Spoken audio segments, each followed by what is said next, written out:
Northwest wild. Hunting, fishing is my kind of style. I float the Wainuchi when it gets hot. I'm proud of all the things that I've got. I'm digging them moss bags up in the sand, and after work a cold beer in my hand, picking wild berries off God's land, and drinking my buddy's homemade wine.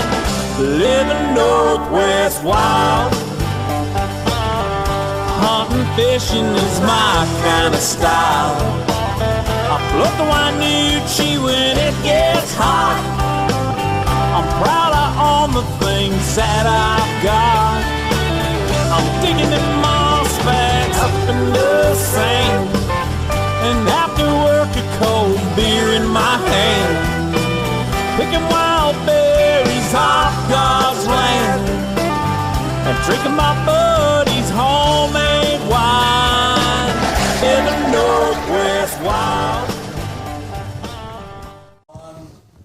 Hey, good evening and welcome to Fish on Northwest. Wayne England sitting once again solo in the Fish on Northwest studio as we do each and every Thursday night. Now at 6 p.m. until further notice. We'll figure that out as we go and things get back to normal. But folks seem to be kind of digging the 6 p.m. start time, of course. Everybody's sitting home. No kids are playing sports, unfortunately. Nobody can go out and do pretty much, damn near anything. So we'll continue to go at 6 p.m. If that continues to work for you guys. Anyway, welcome.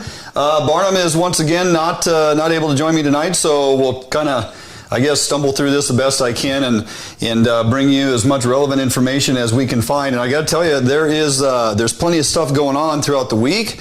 Lots of conversations happening relevant to the closure that continues, the COVID-19 quasi-lockdown, unless you're a recreational boater apparently, or want to go hiking, something like that. So we'll get into all that. There's, like I just mentioned, there's tons to talk about. But before we delve into too much content, I want to remind everybody that Fish Hunt Northwest is presented by Better Homes and Gardens Real Estate, Pacific Commons Real Estate, located in Puyallup, Washington. And of course, our good friends out there at Defiance Marine in Bremerton, manufacturers of the Defiance, Rima, and Allied series of boats. If you haven't checked out what they have going on, just poke around online, check out their webpage, and order yourself a boat. Even check out their used inventory, as it's pretty ample right now, and they're looking to make some deals. So with that, lots of you folks signing in here tonight. Appreciate that. We do have a lot of stuff to cover. Going to walk kind of through what's going on as of late with WDFW and this ongoing closure. I reached out to a number of folks this week within the agency or the department and was trying to get someone on to talk about it. They basically, to a certain point, said there's not a lot of new news as it relates to getting things open, other than there are a lot of discussions going on what this is going to look like. So with that, I opted to kind of steer in another direction with some things going on that's on a lot of folks' radar. We got a whole pile of tribal commercial crab pots staged out there at Area 11. They've already started crabbing. Most of you know that our crabbing's been closed in Area 11 for the last 2 seasons, along with 13, due to lack of crab, and yet now we have a full onslaught of tribal commercial crabbing going on. Lots of questions getting raised with that one. We're going to provide you with some answers later on in the show, as I will be joined by Aaron Dufault, WDFW Puget Sound Shellfish Manager, and I'm asking him the hardline questions to get an understanding as to how come this continues to go on and where are we truly at with opportunity, recreational opportunity, crabbing in Area 11. So we'll get into that a little later in the show. Our good old buddy Loren Culp running for governor in the state of Washington, which is a daunting task as of right now, but nonetheless, Loren's going to join me on the phone. I want to ask him a handful of questions, specifically WWGCD. What would Governor Culp do? What would Governor Culp do if he were currently sitting in the seat as it relates to his passion for outdoors fishing and hunting? How would he handle this COVID-19 scare? Really, what kind of a answer would he have for what's currently going on as it relates to our ongoing closure, and where does that sit with him? Also going to check in later on with our buddy Jason Phelps. As we move back towards an opening of hunting and fishing, we can also look forward to hopefully some turkey opportunity. Now, not sure what that's going to look like, depending on the restrictions they impose on us. Can we travel to the east side? They've let it be known that 75% of turkey tags are purchased from folks predominantly on the west side traveling east, and 90% of bear tags, spring bear tags, are from folks that will definitely travel to go and fill your bear tag. So there is some concern from the department standpoint, and they're trying to figure out how to roll that into an opening. So, but if by chance we are looking at opportunity mid-May through mid to end of June, what's a turkey hunt look like in June? What are some of the tactics and techniques you might need to utilize that you've never had to deploy prior? Because typically we don't hunt turkeys in June. Will they respond to a call? Can you actually be successful? Jason Phelps is going to walk us through a progression and some things to think about if we get into a late turkey season opportunity. And also, I want to point out that we will be showing, if you haven't seen it, fantastic little 10-minute video piece, Rising from the Ashes, the Elwha Dam Removal, the success story of the summer run steelhead returning to the Elwha. This is pretty exciting stuff. The film was a collaboration between Shane Anderson, Jesse Andrew Clark. They did a fantastic job working with a handful of agencies, of which I'll get into later, but great little 10-minute piece that we'll go ahead and watch because it's pretty exciting to see the return of the summer run steelhead on the Elwha just merely in 3 years, to see the amount of fish that have returned, and I think you're going to really appreciate that video. Plus, we got a fantastic cooking segment to get to once again. Lots going on. So, with that, let's take a look at some of the stuff going on relative to this ongoing closure. This last week, here in Washington State, specifically Pierce County, City of Lakewood, they went ahead and authorized the reopening of their parks and their water access areas, their public boat ramp. They opened the gates and allowed people to come on in April 21st. And that one hit social media like a ton of bricks, along with certain city jurisdictions. You have some county jurisdictions that are also pulling back the reins a little bit and just starting to open up the gates and recognizing that, hey, the curve here in Washington is definitely flattening out. A lot of the things that we have been doing and not participating in for the past month has had a positive effect in that regard. So there are some in certain positions of power who are looking at their overall jurisdiction and saying, you know what, it's time to start opening things back up.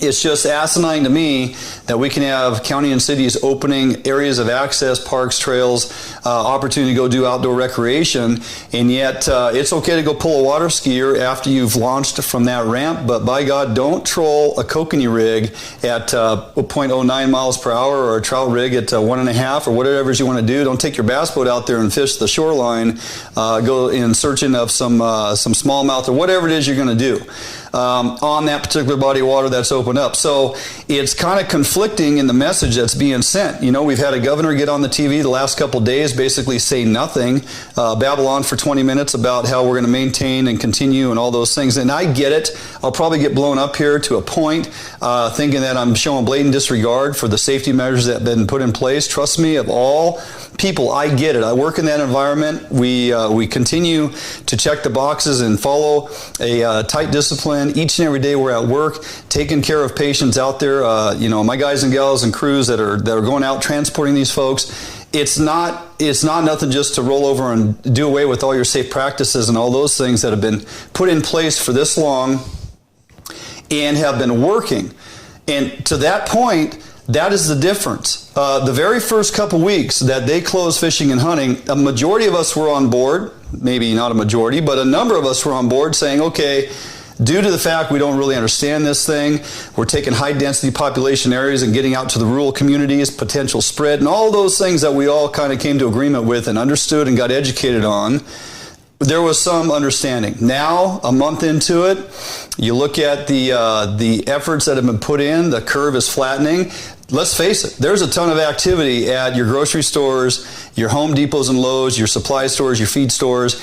Anywhere that people are working on projects and they can acquire things to complete those projects, there is activity. Garbage dumps, because everybody's home doing projects. We now have some wilderness stuff starting to open up, again, based on counties or city jurisdiction, and yet at the state level, they're still dragging their feet. They think that by simply opening a boat ramp or allowing persons to have access to water is going to instantly spike the COVID outbreak. Yes, there's potential. If you bring a bunch of people together who are not utilizing social distancing measures, wearing masks, and continuing to do the stuff you guys have been doing, there is potential to start ramping that thing back up. But here's the deal. This far into it, we got a lot of folks who are educated on this entire way of life as of late. We have changed our habits. The majority of persons out in the populace, as you go out and have to go to your grocery store, go to your Home Depot, go to wherever it is, you're displaying good practices, and it's having a positive effect on the outcome.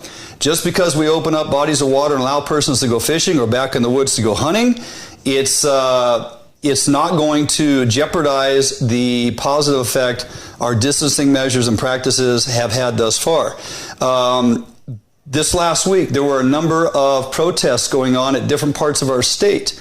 You know, for the ones that were in boats on the water, spread out on the banks and whatnot, showing you united front in frustration and voicing the opinion so Inslee and his constituents could hear exactly how frustrated we are. Hats off to you. If you're participating in a presentation of that nature and you guys are not displaying safe practices, not wearing masks, everybody's huddled up together talking in large groups and just hanging out like it's no big deal, that's exactly the message we do not want to send to Olympia and to Governor Inslee. So these protests are getting some attention via media, social media and the like, but make sure you're sending the right message. Make sure you're showing that if and when things are open back up, we continue to practice good social distancing measures, utilize masks, utilize the stipulations they put in place, much like they did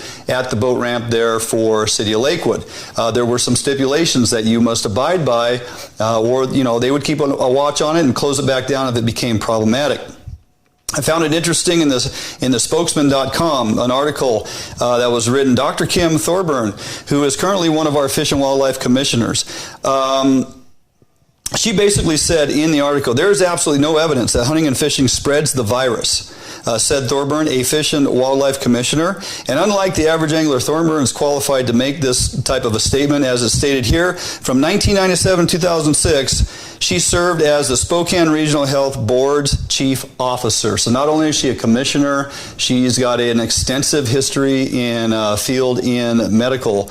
And so her opinion matters. And she is spot on in saying absolutely no evidence that by opening fishing and hunting, it's going to spread COVID-19. And there's a lot more information in that article. If you choose to read it, it's going to kind of open your eyes. And also Molly Linville, who's another Fish and Wildlife commissioner currently, she agrees with Thorburn, and she too supported the initial closure. But now, and again, she initially supported the closure, as did all the commissioners. But now she truly believes that the state is ready to thoughtfully reopen both land and hunting and fishing. So the commissioners are, weighing in to say, hey, it's time to allow our folks to get back to fishing and hunting. The education is there. The safe practices are there. The majority is compliant. So what does that look like? They're going to give us an opening. So if the target date is May 5th and everybody gets ready for it, and they open everything. You have access to hunting, fishing, saltwater, Puget Sound. If there's something there to do, go after some prawn. Maybe they give us a couple options on some clam digs. I mean, we're talking everything. Open up lakes, all the lowland lakes. That target date of May 5th, which everybody gets ready for. And if you have to work that day, you call in sick. In other words, just for the trout opener alone, if it was to actually open on April 25th, like it's supposed to, you're talking 250 to 300,000 people, license holders in the state of Washington, that are going to hit the water. That's just for the trout opener, okay? So we get 500,000 people out there with all the options, or more, 600,000, all the options of things to go and do. How crowded would some areas be? How problematic could it be? If they roll out a soft opening, Don't pre-announce, but maybe, so tonight's the 23rd. What if they said, hey, Saturday the 25th, everything's open. You're going to look at the probability that not everybody is prepared to go off and do what they want to do. No big deal. It's just ignited the opening of the season. A handful of folks will get out on that first day. More will get out on the next day. Roll a couple days into it. More activity gets out and about. Persons are spread out.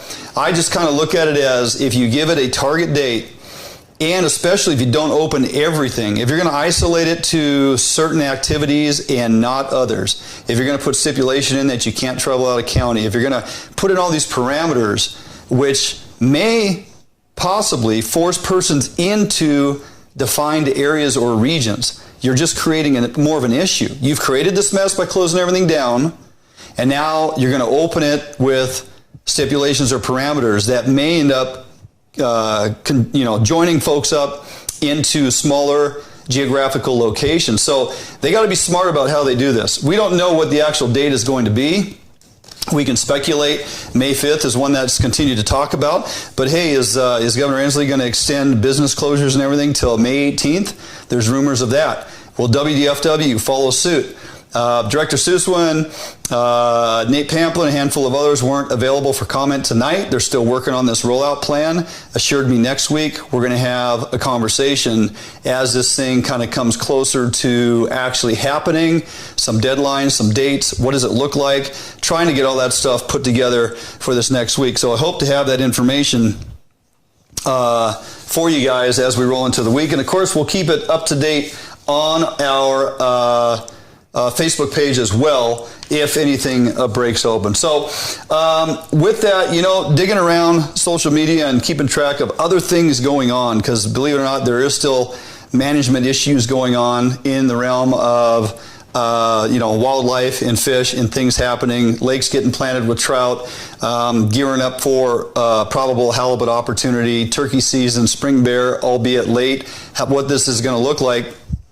But as we've rolled into the spring of 2020 now, reports and studies that were completed for 2019, information is starting to surface. And I was poking around and kind of found a few things that interested me as Barnum and I try to keep on point in following the activity of the wolves in our state, as it's a very controversial issue. One of the most highly watched shows that we have done is when we had Julia Smith in here to talk about the wolf management plan.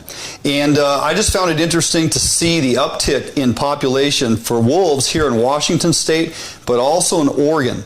And the numbers are pretty interesting, albeit disappointing, because the doggone wolves just still will not move off into the other regions that are recognized. Josh, go ahead and throw that Washington map up on there if you would as I talk about this. The wolf numbers for Washington this last year, in case you are interested, and if you're not, just hang in there with me. We got a lot of other information to get to, but we had 11 to 12% increase over 2018, which is now they're accounting for at least 145 wolves across our state, predominantly on the east and northeast quadrant. That upper northeast quadrant, as you can see, is pretty well inundated with wolves. 97 in 2018, 108 now in the state managed areas, 28 and up to 37 now in the Colville Reservation area. They state that we have 21 packs with 10 successful breeding pairs, compared to previously we had 22 packs with 11 recognized breeding pairs. Okay. Last year, the wolves were confirmed to have killed 14 cattle and injured 11 others statewide. While cattle mortalities reached their highest level yet, it's somewhat controversial based on location and some of the measures they were employing. But here's some interesting numbers I want to just read off for you guys. WDFW spent last year in wolf management for 2019 just over $1.5 million in this wolf management plan, and $135,000 of that was to reimbursement to 33 different livestock producers for damage prevention cooperation agreements. So what does it mean? We have that many wolves in the state, but we're still not reaching our goals. Okay, we're still not bringing it to the level that they'd like it to see, as far as considering it a successful management plan or that it's gaining ground. They need to be confirmed successful. It's all about the breeding pair numbers in the regions that they are in, okay?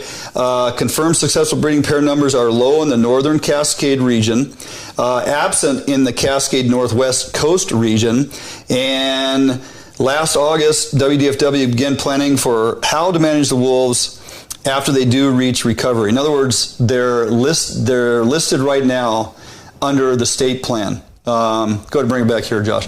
Under the state plan. But under the federal plan over in that northeast quadrant, they're actually considered a successful recovery. Problem is, they will not delist them throughout the entire state of Washington, which then makes it possible for them to be looked upon or pursued by hunters, and hunting would be part of the control measure until they get the other regions or zones to have the recognized breeding pair. They need to see at least 4 breeding pairs in each of the 3 recovery zones, plus 3 additional anywhere else. This plan was established in 2011. It's now 2020, obviously. So 9 years in, and the population is 145 wolves or whatever I said. The interesting thing here is that it's not going to move towards a delisting until these wolves migrate out of their current regions and get into those other regions recognized in the state, and they become considered successful, and we have recognized breeding pairs in a certain carrying capacity. And I don't know how long that's going to take. There was discussion of them actually capturing and moving wolves. The problem with that is this whole carrying capacity, number of ungulate kills, what the populations are, there's a balance that they're waiting for Mother Nature to find. As hunters, there's many folks that are very frustrated to the level this thing is going, into how many wolves are in that northeast quadrant, in the conflicts that continue to happen.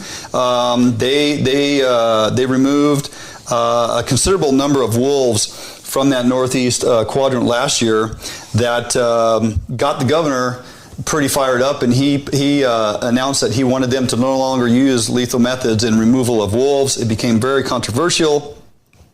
The whole point of this is, I also put up on our Facebook page a current study that's going on between WDFW and UW. It's how the wolves are impacting the ungulate populations. It's that predator-prey management study that's pretty interesting, and the numbers are pretty interesting, because between WDFW and University of Washington, in a couple of different zones or regions, they're actually collaring mule deer, whitetail, elk, mountain lion, wolves, I think bears. I have to go back and read and see what was all mentioned. But the number of collars they're putting on these critters to track them, both predator and prey. It's a 5-year study. They're 3 years into it. Very curious to see what the numbers are going to show.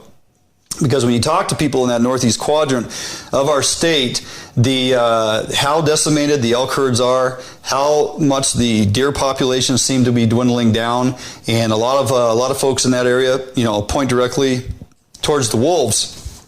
So they need to compile this data, pull it all together to truly gauge what's going on in that relation. So look for that study, follow that, track that, see what kind of numbers they're going to bring about. That's what's going on in Washington State with wolf numbers, and the research on it is extensive. The studies, there's a lot of information there if you truly want to see what's going on.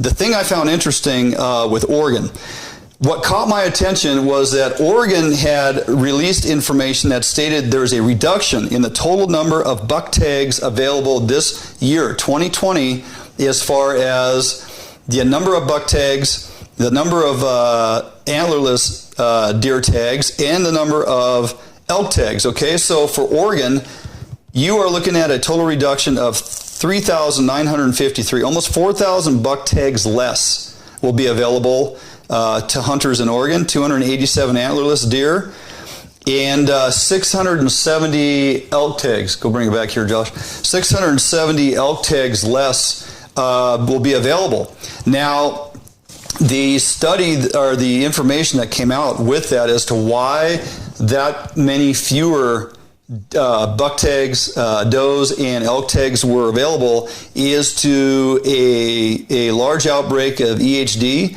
which is a hemorrhagic disease, along with AHD and another hemorrhagic disease. AHD is very concerning. As it's here in this report, the disease is usually fatal to deer, and death can occur within 3 to 5 days of contracting AHD. Okay, it's a nose-to-nose contact dispersion of infected animals typically through the summer and the drier months where they're meeting up at watering holes and have a lot of nose-to-nose contact and transfer it. Also, when they're feeding, licking branches, those types of things. The fact that a deer can contract this and it kills them within 3 to 5 days because they basically bleed out internally is extremely concerning. This also is why they're going down that road of potentially banning bait that you guys are dealing with in some conversations. What I found interesting, what caught my attention while I'm kind of going down the road of this whole wolf thing, because the population in Oregon for your wolves is up 12 to 15% from 2018. There's a huge reduction in your whitetail, mule deer, and some of your elk herds due to the hemorrhagic diseases. There's 12 different units that were mentioned in the article, okay, 12. I started reading the information on the increase of wolf population. I cross-referenced the two articles. Lo and behold, 7 of the 12 units that are impacted by the hemorrhagic diseases that are killing off your ungulates also have an increase in concern numbers on your wolf population. 7 of the 12. There wasn't an article that correlated the two. I just happened to be poking around looking at the maps, cross-referenced the maps, and I realized that those particular upper northeast quadrants of Oregon are getting hit extremely hard on your deer and elk herds or populations based on a couple different hemorrhagic diseases and, of course, the impact the wolves are having. Not sure how those two areas are going to, or those 7 to 12 areas are going to recover anytime soon.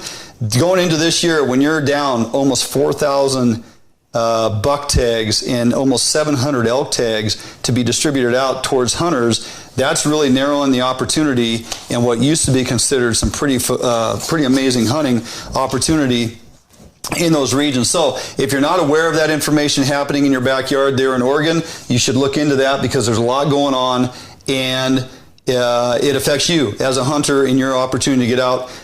First of all, you're going to purchase a tag because there's just no animals available. And, just again, some things going on that if you're passionate about hunting and those are areas that you commonly would go into, pay attention to what's going on and try to be educated as much as you can because it's very concerning. Okay, with that, I want to remind everybody that, hey, our Roosevelt Kokanee Roundup is happening. We have a lot of interest in that as of late. We have a good amount of people already signed up. We have well over 100 who have said they are interested. Again, it's a June 4, 5, 6 over at Banks Lake at the Skydeck Motel Indoor, the Cooley Playland Campground. Skydeck Motel, you can call and reserve your room. Call and ask for Nikki Scott.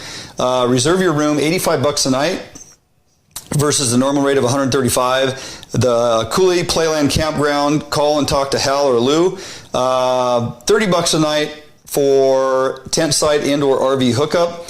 You guys show on up over there Friday, June 4, 5, 6. We have seminars going on Friday and Saturday from the Max Pro staff. They're going to teach you how to fish Lake Roosevelt for kokanee and for triploid rainbow and for walleye. We're also going to teach you on Saturday how to fish Banks Lake for walleye. And seminars are free. Okay, seminars are absolutely free. You're going to have a lot of giveaways, got a lot of Max gear. You're going to have some lamb glass fishing rods, a bunch of other giveaways, FHN swag, handful of other things we're getting our hands on. It's just an opportunity for you guys to join up over there on that east side, learn and take advantage of some of the opportunity over there. Because if you've been, wanting to head to Roosevelt, go after some of those trophy kokanee, but have not wanted to just take it on your own, not knowing where to fish, where to go, we're going to take care of all that for you. All you got to do is show up, pay your way over there, bring your food, make your reservation, stay in your RV, stay in a hotel room, come join like-minded folks, learn how to fish those bodies of water so that you're not just taking it on your own, and bring your boat and learn how to be successful in those fisheries, and hopefully you go home with a cooler full of fish and some knowledge, and just for nothing more than showing up, hanging out, learning how to fish over there on the east side, and enjoy other person's company that you will meet through this show right here. So that is happening. Go to our Facebook page. It's pinned to the top. All the information is there, how to sign up, who to call, phone numbers are there, make your reservations. They're filling up fast. That is the first weekend of June. Fishing is going to open back up first week of May, probably, hopefully, definitely by June we're fishing. So make your reservations. Come join us over there at Roosevelt and Banks. Looking forward to it. Okay, with that, we're going to jump out for a quick break. We come back, gubernatorial candidate Loren Culp. If you guys have been following the show since day one, early on, first few months in, or I don't know, last year at some point, halfway through, we had Loren Culp here in studio talking about his platform running for governor, everything he stands for, and why he's thrown his hat into the ring, and what he intends on doing in that governor's office. So I reached out to him, knowing that we can't have in-studio guests right now, but via phone, we're going to have a great conversation with Loren. He's ready to go. Want to ask him, what would Governor Culp do if he was sitting in the office right now dealing with this pandemic, dealing with the statewide closure, the economic impact, and all those things, but also, you know, one who is passionate about the outdoors, one who is a successful outdoorsman in the realm of hunting and fishing, one who cares about the citizens of Washington State, who enjoy outdoor recreation and want to take opportunity to go out hunting and fishing. What would Governor Culp do right now as it pertains to allowing folks or not to be out on the water and in the woods? So we'll get Loren Culp on the phone, and we'll jump out for a quick break. We come back, we'll have Loren Culp. So don't go anywhere. Stick through the break. We'll be right back here on FHN. Marine is the one-stop shop for the Pacific Northwest angler. Whether you are looking for a small skiff to fish the Sound or rivers, or a huge offshore tuna machine, Defiance Marine has it. At Defiance Marine, be sure to power your boat with a Honda outboard package. Take advantage of the reliability and 5-year top-to-prop warranty on your Honda outboards. Our service department is always here to help and serve you as the customer.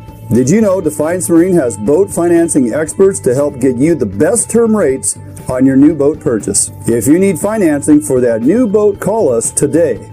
We guarantee the best price, best service on a repower for your current boat. Defiance Marine is a Honda Premier dealership and one of the largest on the West Coast. Defiance Marine also carries all the gear that you will need. Everything from auxiliary kicker motors to fishing tackle and bait. Defiance Marine has certified technicians that are top-notch at their job. Some of the best in the Pacific Northwest at evaluating your boat issues and problems. Stop in today or give us a call for all your needs at Defiance Marine.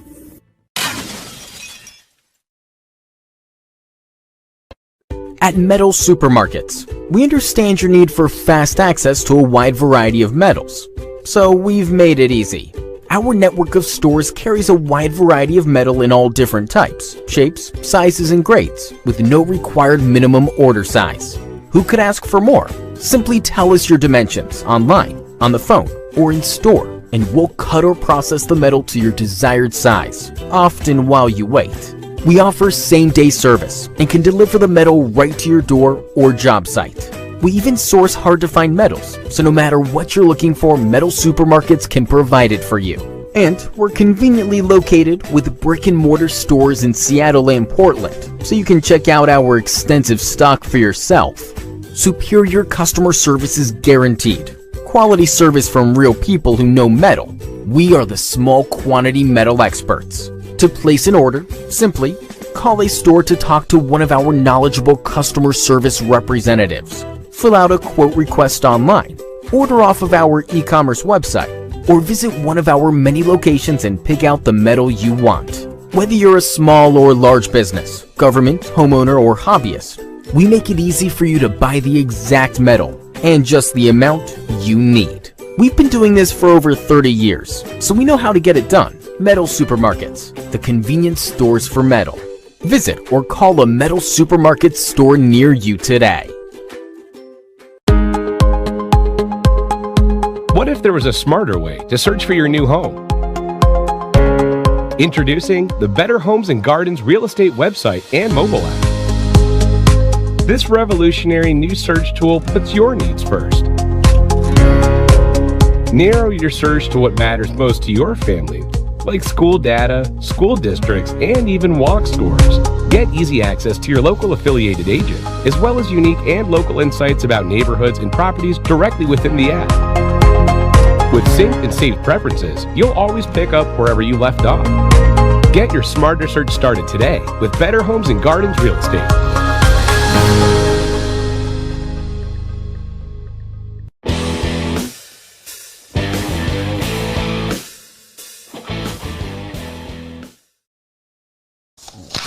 Hey, welcome back, Fish Hunt Northwest. Dwayne England sitting here live solo in studio as we get through our COVID-19 debacle that we're all experiencing, but we still have plenty to cover, plenty to talk about. And our next guest is no stranger to the Fish Hunt Northwest studio. Had him in early on in his campaign, which was our pleasure to get to know Loren, consider him a friend moving forward for the rest of my life as far as I'm concerned. Great individual. Has a platform that you need to get behind and support. And tonight we're going to take a little bit of time with him on his campaign trail and talk specifically as it relates to fishing and hunting in the Pacific Northwest and the current lockdown we're under, not allowing us access. Loren, how you doing, buddy? Thanks for taking time out to join me tonight. I'm doing great, Dwayne. Thanks for having me back on. And I was on months ago with you guys. Got to meet you and Sherry and share a meal with you guys, and it was awesome. I still dream about that salmon, that smoked salmon that you guys had there. It's great. Yeah, it's good stuff, and we got to thank Angie Vanderlinde for that. Angie's killer smoked salmon dip, and her and Shane are always watching. So yeah, we appreciate them for that recipe, and you know what? We have yet to find anybody that didn't like it. And you and Nick, every time I talk to you guys, you bring up that, so that must have really must have hit a home run with you too. You know, there's some things in life that just really make an impact with you. Right. That salmon did. Right. Definitely did. Well, looking forward to getting back on. Yes, absolutely. We'll make a 55-gallon drum of that stuff for the Gubernatorial ball. How's that sound? Like a good deal. Yeah, perfect. Anyway, hey, so currently, as you are out there campaigning and doing what you can on your social media presence, and you're doing a great job, by the way. Lots of folks following you and receiving your message, and you're answering a ton of questions. Well, one that has kind of come up time and time again, and out of frustration, we currently have a governor sitting in the seat that has opted to completely close down recreational fishing and hunting and access to public land and access to public water, and going into it, quite honestly, in my line of work and for what we were dealing with and all the unknowns, I was sitting right here in this chair that first week we did our show after the closure, advocating to people to understand that this is a good thing. We need to kind of keep it in check for the next few weeks, kind of see where this goes. We are now to the point, as I expressed at the opening of the show, that our communities and our citizens and those of us that, did I lose him? Those of us that reside here in Washington State, we'll try to get Loren back on the line here. Can you hear me now? Yeah, did you hang up on me? When you live in the mountains, sometimes things like that happen. Okay, don't move, mountaineer. Just stand still.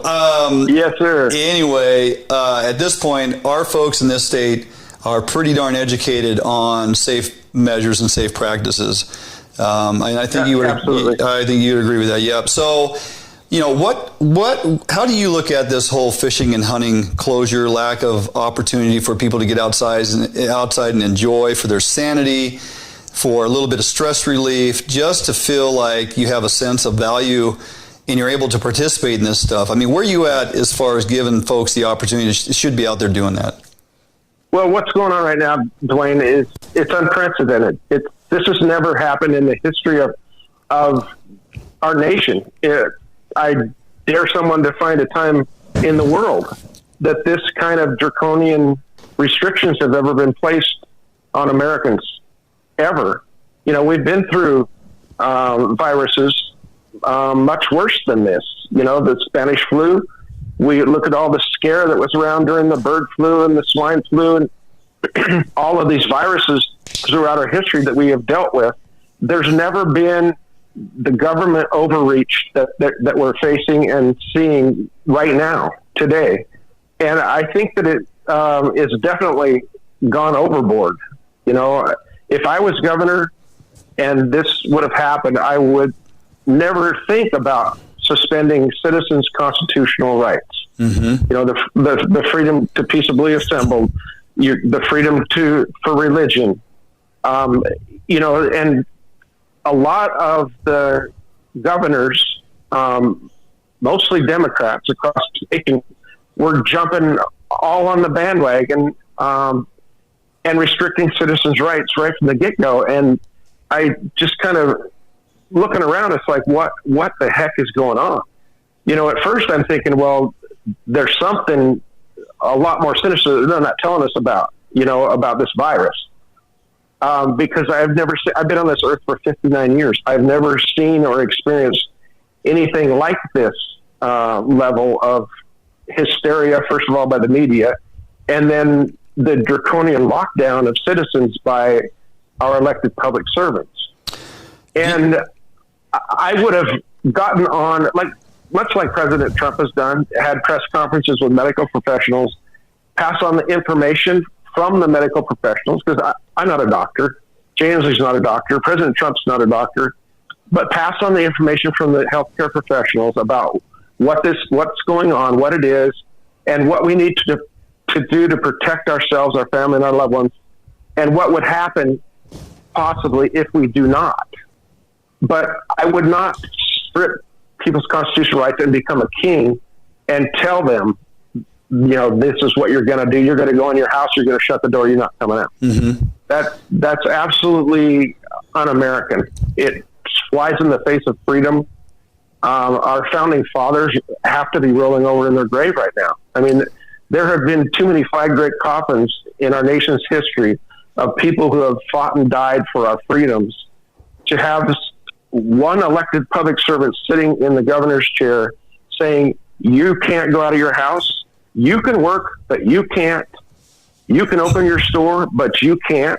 Right. You cannot go fishing or go on the water. I mean, the only state in the union where people can't go out and go fishing, for crying out loud. Yeah, I think that's the biggest punch in the gut, is that we are the Pacific Northwest, and yet we are the only state that they came out with a full-on, you know, closure of all recreational opportunity. To the most part, with the exception, it's you know, it's kind of pick and choose, and almost you can't even understand to the level this has gone to when you know, the Home Depots and the Lowe's and the supply stores and the grocery stores and areas that do have some type of outdoor access are inundated with people, and some of the water access is now being opened back up based on county and city jurisdiction, and them making decisions to do so because the curve is flattening within our state and the measures that have been taken.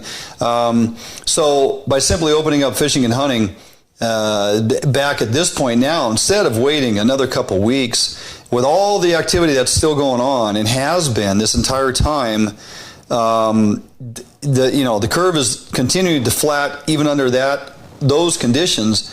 So I don't see how, by reintroducing some of this opportunity and outdoor activity, they still have a concern that it's going to spike back up. And if I'm hearing you correctly, you stated early on you would not have, you know, imposed as much regulation as they did. I understand, by listening to the medical professionals and taking their inventory and their advice, you know, had they suggested doing that, I'd have to assume that you would take some measures. But you know, freedom of religion, if it was acceptable to have a certain amount of persons within a size of building and persons wearing masks, I mean, are those the types of things you would have looked at versus just a full-on shutdown of everything simultaneously? Well, that's the thing, though, Dwayne. Everything was not shut down simultaneously or equally. There were businesses, government projects could continue under construction. Right. But residential projects couldn't. So why was that? Well, I would have to follow the money to give you the answer why Jay Inslee did that. Well, that's a very good point, because a lot of the governmental jobs and the bigger construction jobs and governmental jobs, as you stated, do continue. And my partner Barnum, who's a contractor, much like yourself back in the day, running your own construction business, here's Barnum, who could follow every stipulation they put out there. If it came down to it, him and his wife Stephanie could be going to the house projects that they have, the builds that they're currently doing, and if it's just the two of them pounding nails and putting up walls and doing their thing, at least they're working, staying away from everybody else, staying away from those that they need to, but continuing to do their job and provide their livelihood and get through this. But no, due to government overreach and mandates, a self-sustaining contractor such as him has been shut down since the onset of this thing, and for no rhyme or reason. And it's not just the contractor actually that has a contract to build the house. It's the plumbers, the electricians, the sheetrockers, the insulators, the cabinet guys, the painters. The trickle down. You have say a 2,000 and lumber yards as well. But say you have a 2,000 or 2,500 square foot house, to put the electrical and the plumbing or insulation in there, you're having 2 or 3 guys from each of those companies coming in there and working. And if you go to Walmart, there's 100, 150 people in there, but you can't go to work on a residential home, a couple thousand square feet with 2 or 3 guys in it. Yeah. It makes absolutely no sense. Right. And the same thing with fishing. You can go to Walmart or you can go to Lowe's or Home Depot with hundreds of people there, but you can't go to a boat ramp because the governor doesn't think you can maintain 6 feet distance from someone. It's just absolutely ridiculous. Yeah. I think at this point, people are so fed up with the government overreach. It's just, they're just waiting for somebody to make a decision and move forward with this thing. Unfortunately, you're not in office yet, so we can't rely on, smart individuals such as yourself. Let me ask you this, as it relates to hunting and fishing, and as we watch this kind of unfold around the nation, there were certain states that moved forward, and maybe it was prior to this, but Texas is one that sticks out in my mind. They actually moved forward and were successful in making fishing and hunting a Texas state constitutional right for the people of the state of Texas. Do you see an advantage to something like that getting pushed through our government and to be recognized in the state of Washington? If the citizens of Washington state had a constitutional right to fish and hunt, would that change things and level the playing field, so to speak? Right now, it's what I have been able to understand. It's a privilege. For the co-managers, for the tribes, it's a right. It's a treaty right. So even in the realm of negotiations, when you're sitting at the table talking with the co-managers and those representing the citizens of Washington State, WDFW negotiating on behalf of the citizens of Washington State, you have one side of the table where it's their right, you have the other side of the table where it's a privilege.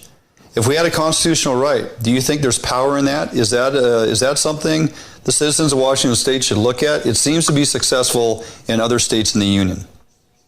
Well, I like the idea on the surface, and I'm not opposed to it. I haven't looked into that too much, but here's my take on constitutional rights, like the First Amendment or the Second Amendment. We don't have to pay a fee to buy a license and a tag to exercise our First Amendment rights. Mm-hmm. We shouldn't have to buy a license and pay a fee to exercise our second. So if hunting and fishing is a constitutional right, which sounds good, but I worry about, well, if it is a constitutional right, what are we going to do with the fees and the tags and the oversight of the population and deciding the seasons? Gotcha. I don't want to be paying for a constitutional right. Gotcha. That's my point. Yeah. Okay. So, but I'm not opposed to that. I would look into some more when I get into office and find out what other states have done, and I'll probably take a look at that way before I get into office, because that's a good question. Yeah, it's intriguing. One of my main issues growing up in this state and later in life when it comes to hunting and fishing, and realizing at times how the North of Falcon process goes and how the negotiations with the co-manager goes on certain levels, both in regards to public land access and hunting access and fishing rights and all that. You just have a sense at times like you don't have a dog in the fight. You don't have anybody there at the table that's really fighting for you, because I'm not sure what they're fighting for. If it's a privilege versus a right, Well, I'll tell you what, Dwayne, I've talked about this a lot at my meet and greets. I've traveled all over the state since July, 3-4 times a week. I'm somewhere speaking to groups. And then since this virus, I've been doing it online, and, up to almost 700 people tuning in for an hour meet and greet. By the way, we do those every Wednesday, Friday, and Saturday nights at 6:30. Yeah. So I've talked to a lot of people, and I've told them that that will be a high priority for the Culp administration. I'm a lifelong hunter and fisherman. Right. I have fished ever since I can remember. My mom and dad would take us on camping trips. We've gone into the Olympic Mountains, up the Elwha River a lot, and fished down on the Little Quilcene River, also on the Olympic Peninsula when I was growing up. And I continue that into my adulthood. But I got my first deer when I was 8 years old, right, and my first elk when I was 12. And I've done it ever since, both bow and rifle. So it's going to be a high priority, and it's not now, and I don't think it has been for the last 35 years that Democrats have been in control of the Capitol. But we need to increase the output of the hatcheries, and build more if we need to. But they should be running at 100%. There should be so many fish, like there was when I was growing up. Yeah. There were so many fish, it wasn't even funny. There were over 300 charter boats that worked out of Westport just 20 years ago. Yeah. Now there's 28. Right. And that's just Westport. You're not talking about all the rest of the ports around the state. But it's because there's not the fish that there used to be. And that's going to be a priority when I'm in there. Yeah. We're going to work to take care of the predators. We're going to work to increase the hatchery output, and we're going to work on the environment. Fish need gravel to spawn in. Yeah. And if it's silt or if it's ash from catastrophic wildfires, which is a totally another issue that I will deal with if the state hasn't, fishing and hunting is going to be a priority. And this state, mark my words, this state is going to be a destination state once again for people to come here and hunt and fish. Well, I definitely like the sound of all that. It's right on par with the direction things need to definitely start heading. It's not on the radar of those in charge currently, and it's long overdue. So we've extended this conversation quite long, my friend, but I do appreciate all your insight and your willingness to get your word out there. And don't be a stranger. You are welcome back in studio when you are ready to come back to the West Side and give us a visit. Absolutely, Dwayne. I appreciate it. And people can go to my website at culpforgovernor.com, and we need financial support. We need to spread the word. So gotcha. Thank you. Take care. Before I let you go real quick, got to remind everybody, yes, tomorrow night, Friday night, April 24th, 6:30, you are doing a live stream with Jason Humble, Washington State Fishing. Going to have an actual video feed up going, and you guys are going to have a lengthy conversation covering, again, a lot of the issues that you'll be faced with as governor of the state. So tune in tomorrow night. Loren Culp, Jason Humble, Washington State Fishing, 6:30 on Facebook, Washington State Fishing. Loren, have a great evening. We'll talk to you soon. Take care. And we'll be at Culp for Governor on Facebook as well. Gotcha. Perfect. Have a great evening. Thank you.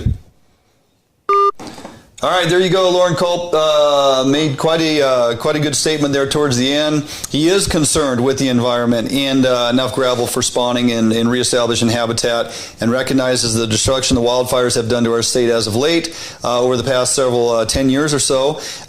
He's well aware of the predation issue, the sea lions, the feed the orcas, expanding hatchery programs. He's been putting a lot of time into understanding all the political garbage that's going on in the realm of fishing and hunting and recovery. So if you're not familiar with him, check him out.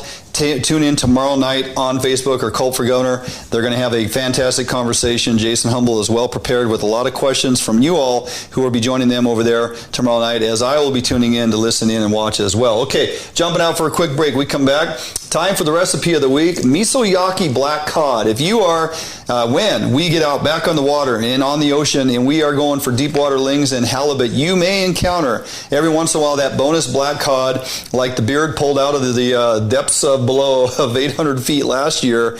And Chef Kelly has some fantastic recipes and some knowledge you're going to want to get on how to prepare and truly cook black cod, because it is somewhat different than the other cod species. So don't go anywhere. Stick with us through the break. Going to answer a bunch of questions here. And black cod, miso-yaki black cod with Chef Kelly and Sherry in the kitchen when we come back right here on FHN.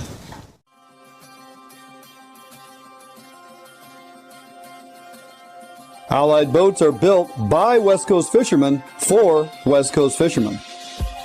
Deep V 21-degree dead rise at the transom guarantees a smooth ride no matter the conditions. Allied offers all of our boats with Honda outboard packages so that you can take full advantage of the reliability and 5-year top-to-prop warranty from your Honda outboard. Allied boats range from 19 to 32 foot in length, so no matter what type of heavy gauge boat you are looking for, we have it for you. All of our Corsair 21 foot and larger designs come standard with reverse chine that is welded inside and out with no extrusions below the waterline, so that you will never have to worry about corrosion problems down the road. Get out on the water today in a boat that you can trust and enjoy with Allied Boats. Contact us at Allied Boats today to learn much more about our incredible fishing machines.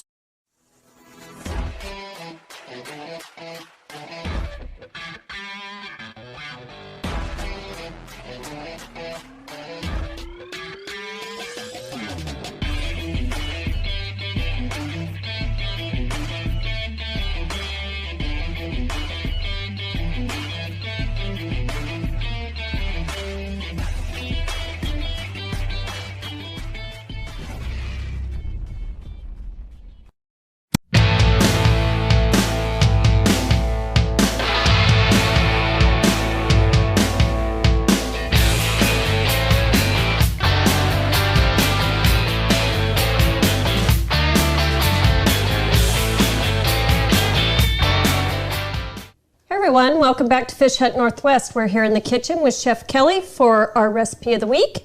And one of my favorites now, bok choy.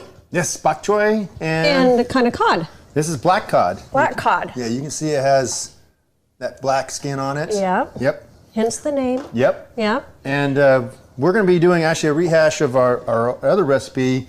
We're going to do actually a black cod misuyaki. Okay. With bok choy and jasmine rice. The one that you almost burned our house down? Oh my God. We're not supposed to live in the past. Okay, we're not we'll live in look the past. forward. Okay. Isn't black cod like kind of hard to get, or? Yeah, and I actually originally thought it wasn't available here in Washington State, but actually Jordan actually had caught one in that super deep water as a bycatch. And oh, when he was halibut fishing. Yeah, he was halibut fishing, yeah. Jordan the beard. The bearded one. The bearded one. Jingling You're jigs. Trying to catch up to him. Yeah. I am. Yep, jingling jigs, that's right. Okay. So let's talk about black cod. Black cod, and cod in general, the reason why we actually push it towards fish and chips is because it kind of starts to flake out. And I actually cooked off a piece here earlier, and you can see that it has like this little, it's starting to separate. You can see it's already starting, yeah. Yeah, right. Okay. And as you cook it more and more, it just kind of keeps going further and further until it just goes blah.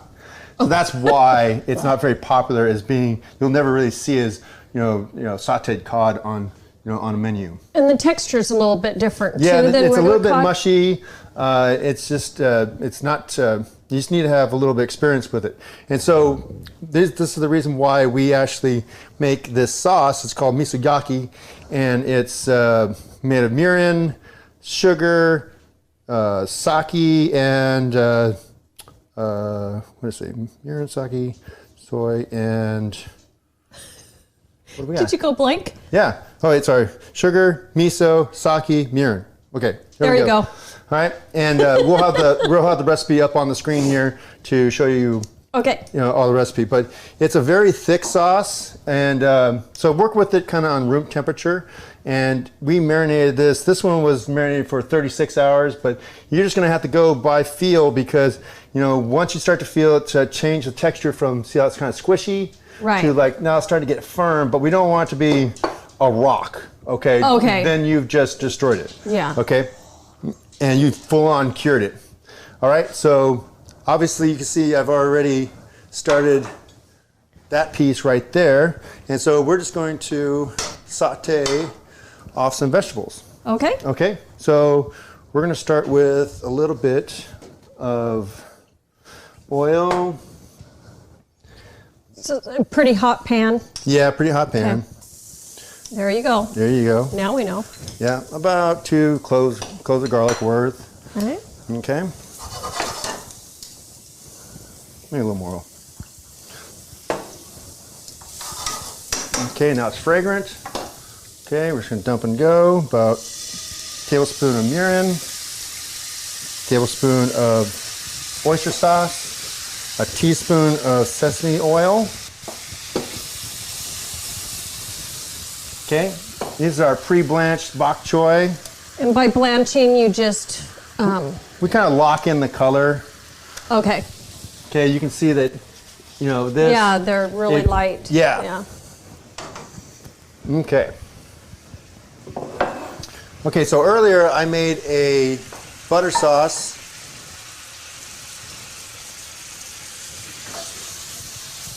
Hold on.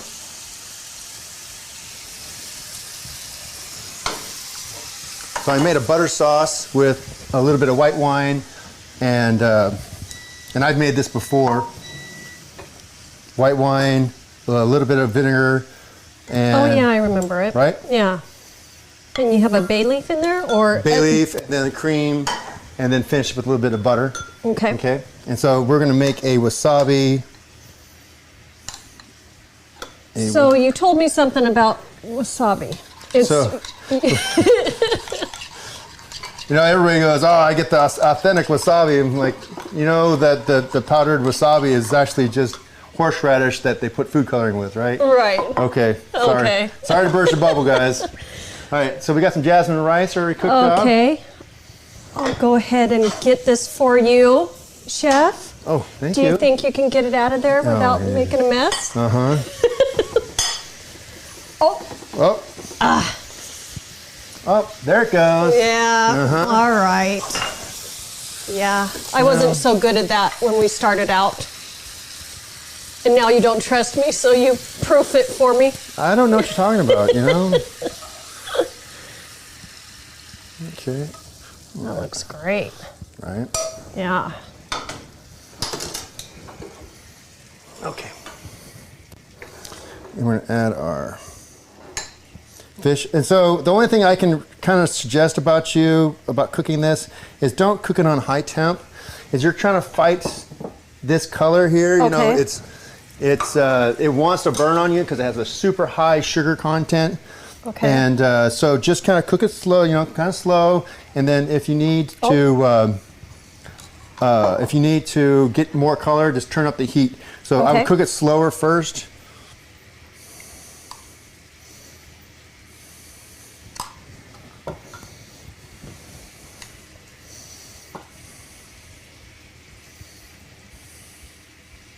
And what is that? So I made a little bit of sweet soy here. It's just sugar and chili flakes and soy sauce. Okay. Okay. Yeah. And then a little bit of chives.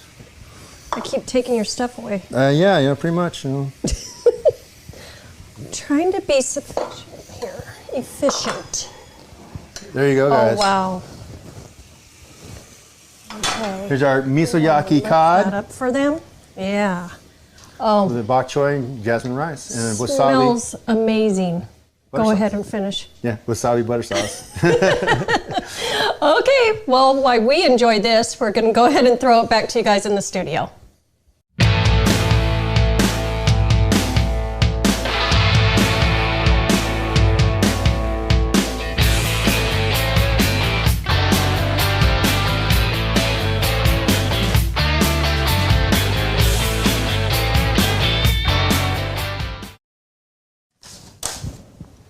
Hey, welcome back in studio. Hopefully you guys enjoyed that miso-yaki black cod, and I got to tell you, it is amazing. And as Chef pointed out, and some of you are mentioning here or commenting, yes, black cod is quite a bit softer in texture than like your ling cod, and it does require some type of curing process to kind of firm it up and hold it all together when you cook it. But I tell you what, if you do it right, it is amazing. Very light, flaky, non-fishy tasty at all. Just absolutely amazing. Give that recipe a try. Okay, gonna jump out for a quick break. We come back. Aaron Dufault, WDFW Puget Sound Shellfish Manager, and we're gonna delve into this whole controversial discussion that's been happening as of late on social media.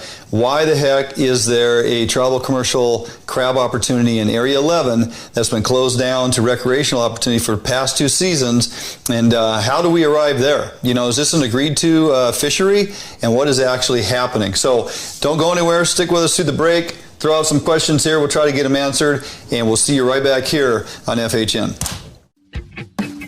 A Northwest favorite for almost 40 years, Arima boats are manufactured with pride right here in Bremerton, Washington. Arima Boats offers all of our boats with Honda outboard packages so that you can take full advantage of the reliability and 5-year top-to-prop warranty from your Honda outboard.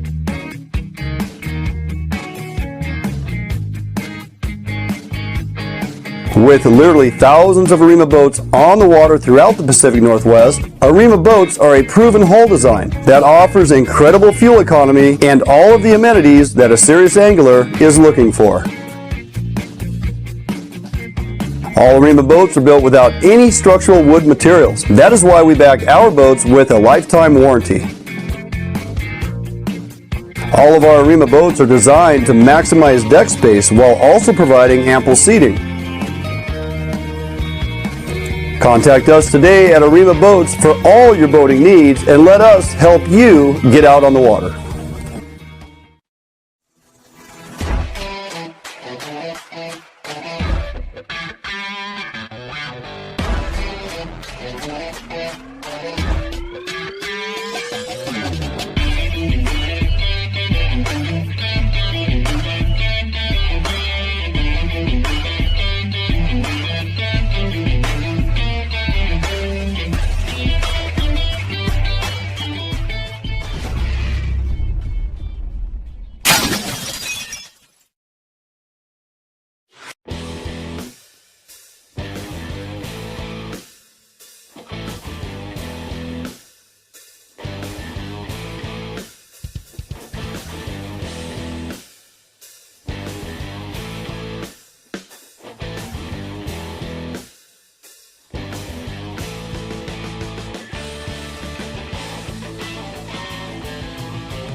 Hey, welcome back in studio. Appreciate everybody hanging in there. And yes, lots of activity on the chat line here. Go ahead and fire off your questions. Josh and I will do the best we can to answer all this conversation going on. And Pure Wild Spirit, glad you love our antique top stove. It's the reason we bought the house. The wife had to have it. Just kidding. Okay, moving forward. Hey, I want to introduce our next guest. First time on the phone. Maybe eventually, hopefully here in studio. Aaron Dufault, Puget Sound Shellfish manager, works for WDFW, has his thumb on the pulse, as they say, and everything relevant to Puget Sound shellfish and what's going on, understands the NOF process and how we landed where we currently are. Aaron, welcome to the show. Thanks so much for having me. Yeah, absolutely. So within your position, you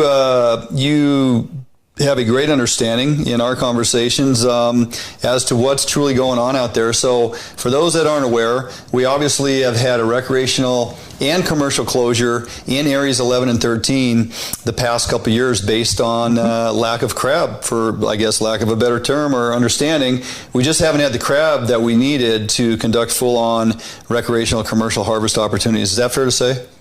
That is perfect. Yep. Okay. And some of the there are, and credit to WDFW, there are some educational videos out there that I mentioned to you the other day that I've watched online that show, in fact, how WDFW staff go out and acquire numbers, get an understanding of numbers of crab, size of crab, sex of crab for a given area or region in actually trapping, measuring, conducting tests, and releasing.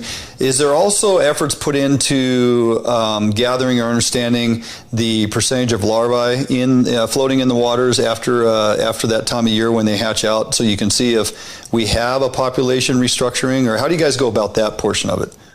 That is a great question. So historically, we don't have any of that information. And looking at one way to assess that is through light traps, to help basically put a light trap in the water, and at night the little larvae go towards that light, and then, just as you pointed out, you can hopefully develop relationships with how many of those larvae are attracting to the light, and hopefully what actually recruits into the area for the fishery. Gotcha. So that information is actually pretty new. We've only started that in the last year or so. So we don't have a long-term perspective, but that is a knowledge gap that we're trying to fill going forward. Gotcha. Okay, and that helps you kind of hopefully project in the future percentage-wise and survivability and those things of what your populations may get to. So moving forward, obviously with some testing that was done this last season or whenever, it was made aware that, hey, it looks like we have enough crab to conduct a fishery. How does that negotiation happen amongst the co-managers? This is part of the NOF process and agreed to fishery, or how does that fall in the process? It's actually separate from the NOF process. It happens to take place kind of right around the same time, but we're operating under our own kind of time frame. But usually it's kind of right around late March into April when we are trying to work this stuff out. So yes, the timelines align. And yes, it's a negotiation. Historically, how we set quotas, which is pretty influential in what fishery looks like, has been based on kind of recent year averages of harvest and then the performance of that. So if you set a quota and you don't hit it, the next year's quota will be lower because of it, assuming that abundances are lower also.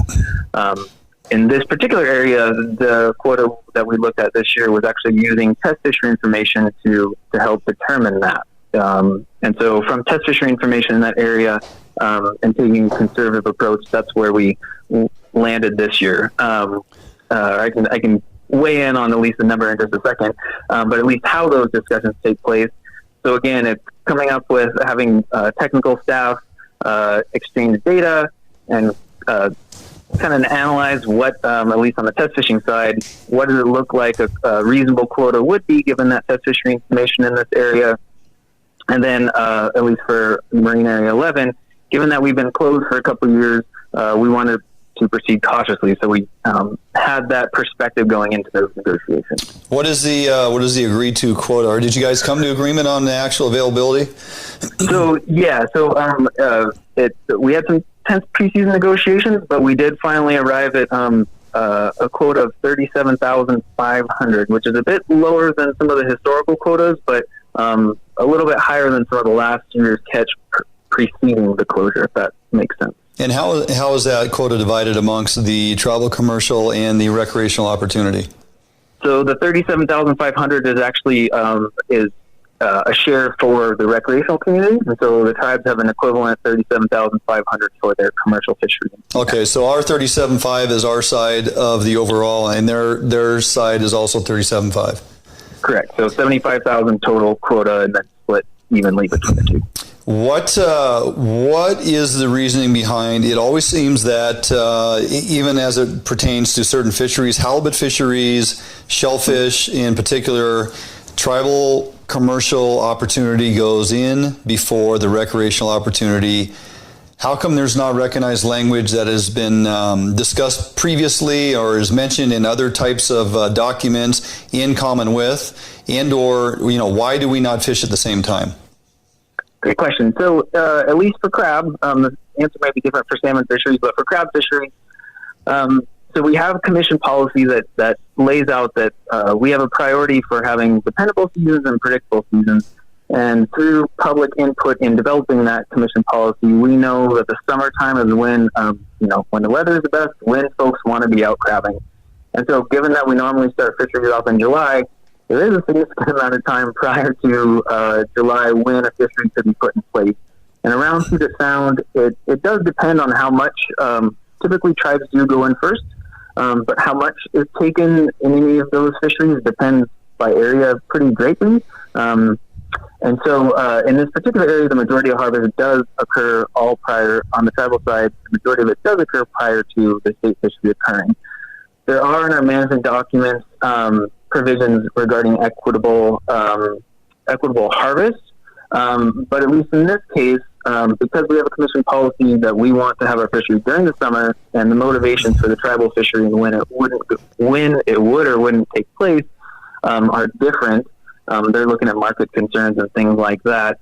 In the past, this setup, we know it's a rub for anglers, but has worked pretty well. We've been very consistent in being able to get our share on an annual basis. And because of that, and because we value folks going during the summer, kind of de facto, the tribes end up going first in a lot of areas. Like I said, depending upon the area, how much of that share that's actually taken varies quite a bit. Sometimes it's 25% or 30%. That ranges all the way up to almost 90% or close to 100% in some areas. Is there a possibility with the commercial harvest going in first? Let's say they get about half their quota, and they recognize that the sets of their traps, and when they pull them in to harvest, that there's just not as many crab as there was in the first, say, 2 or 3 weeks. In other words, the number of crab in the area seems to be slowing down, and they're having to either do longer soak times or they're just continuing to redeploy their traps, trying to get their quota. And if they realize that, hey, it's slowing down, which would in turn tell us perhaps there's not the abundance of crab that we thought, do they stop fishing? Do they continue to go for their full-on quota? And then when the wrecks go in, the chances of getting our percentage or is obviously greatly diminished, and/or would WDFW perhaps intervene and say, well, there's not the abundance of crab we thought there was. There is now going to be no recreational season. Is there potential for that to happen? So in our preseason negotiations, we were obviously looking to be conservative, and we're concerned that if we weren't conservative enough, that situation that you just laid out could play out in our fisheries.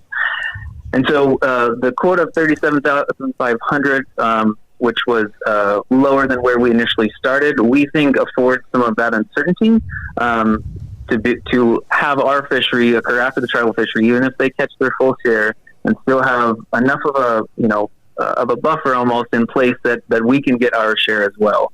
So that was a key concern of ours going into our negotiations, but we think the place where we landed alleviates that concern.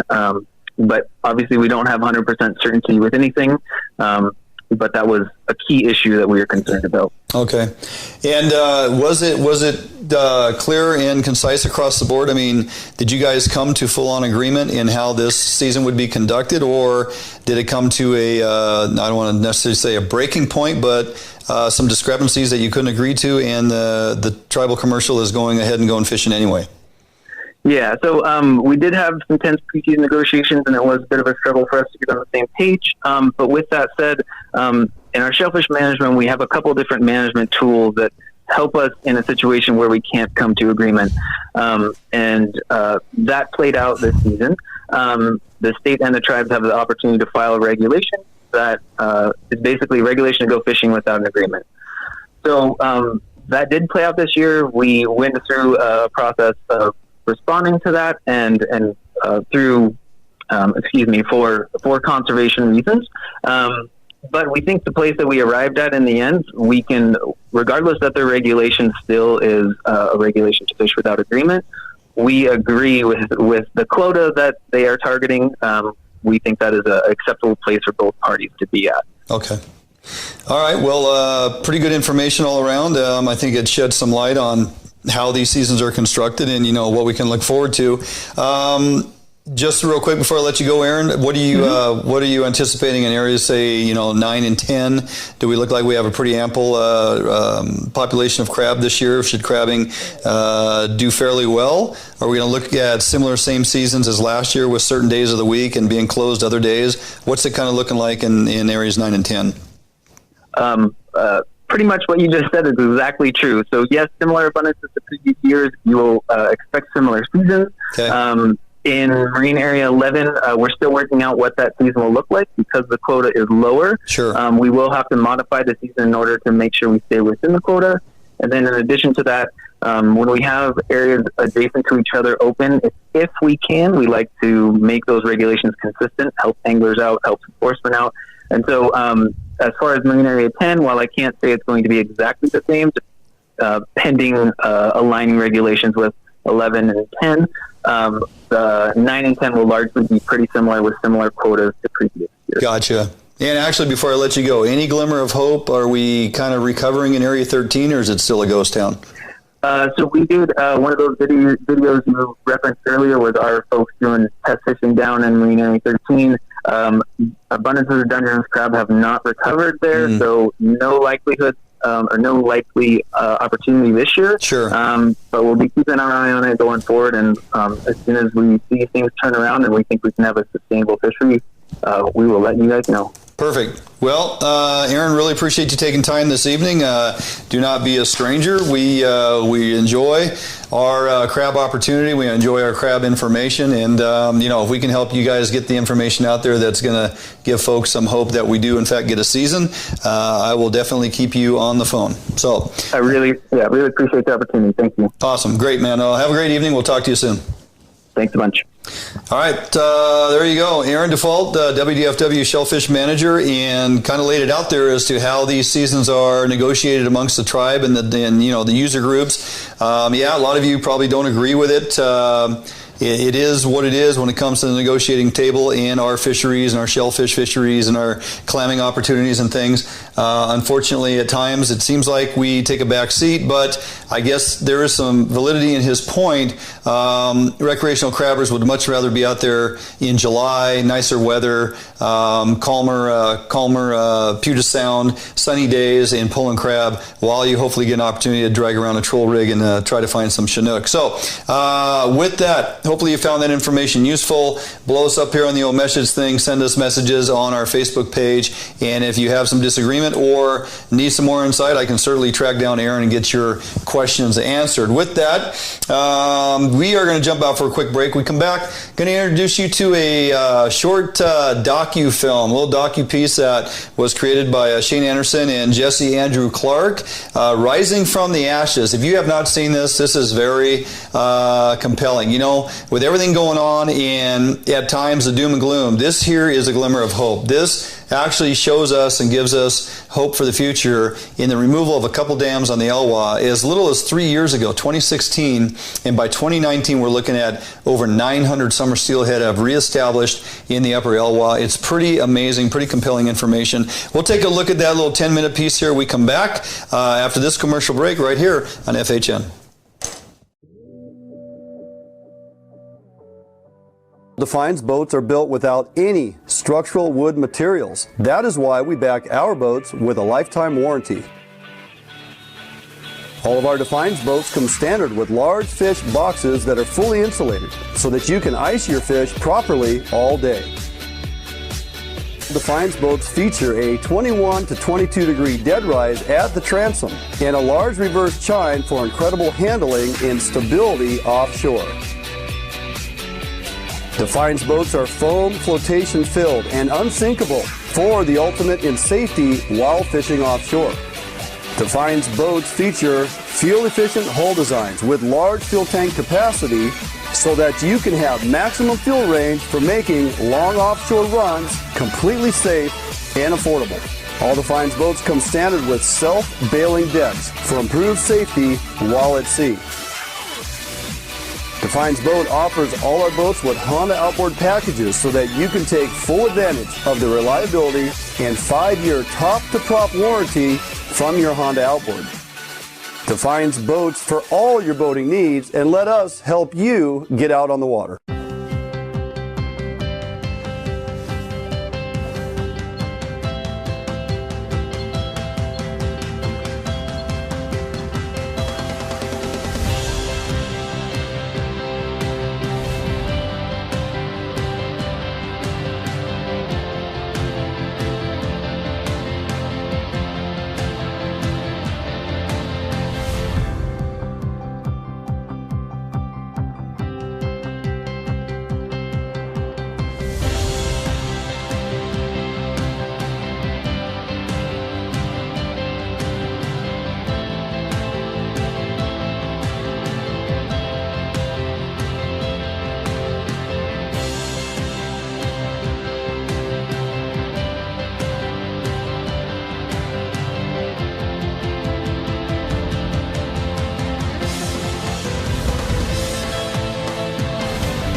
Hey, welcome back in studio, Dwayne England. Thanks for joining me. Lots of activity here in the old text line tonight. Appreciate that. Keep your questions coming. We'll try to answer those along the way. This next little 10-minute piece is a collaboration between Trout Unlimited and Lower Elwha Tribe. This was a concept years ago from a few folks that were weighing in on the benefits to removing dams that are no longer needed. And the Elwha was a great choice with a lot of undisturbed landscape, lots of really good quality habitat in the upper watershed. There were a significant number of trout that were in the upper watershed, basically trapped behind the dams for years. We've had these rainbow trout up there. Well over 100 years, these dams have been in place and not allowing fish to navigate all the way up into the river. You remove the two dams and wait for Mother Nature to reestablish herself and see what happens. Well, it was pretty compelling.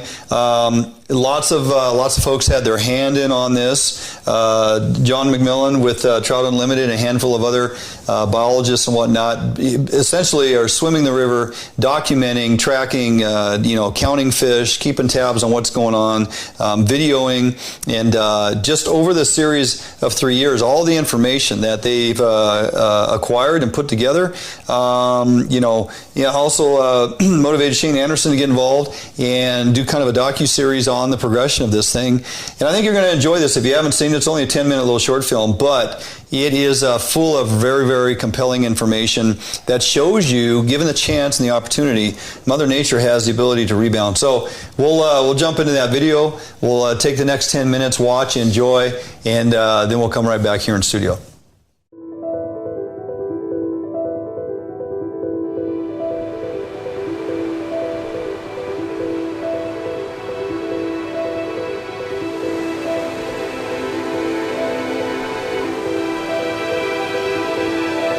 Removing two dams at this scale had not really happened prior to the Elwha, and it's literally a living laboratory.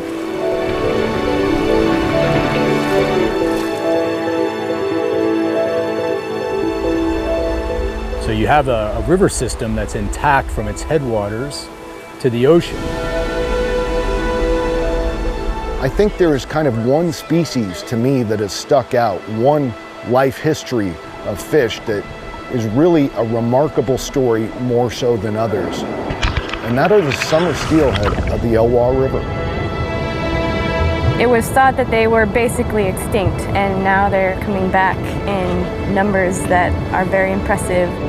These fish, they're like the phoenix. They've risen from the ashes.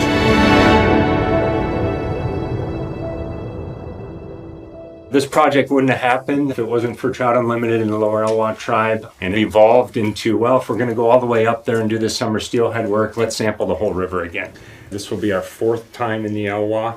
We did a riverscape in 2007 and 2008 before the dams came out, and that gave us kind of a neat baseline as to what the trout and fish populations looked like prior to dam removal. Our goal, going back a decade or so, was to create an atlas of riverscapes in the Olympic Peninsula. And so we've been chipping our way around the different systems. These surveys are very intensive, obviously, 43 miles in 5 days.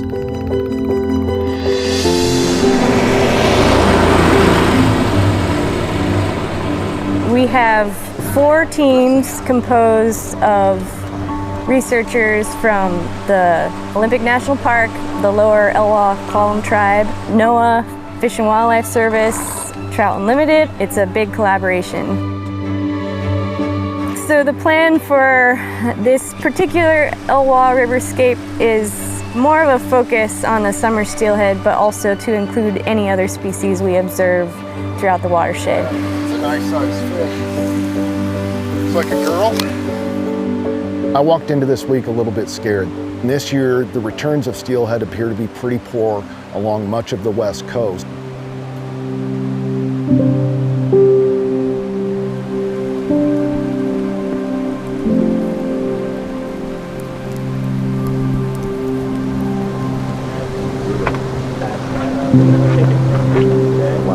There will be 2 teams heading upriver into the upper watershed, and 2 teams staying below, kind of in the front country.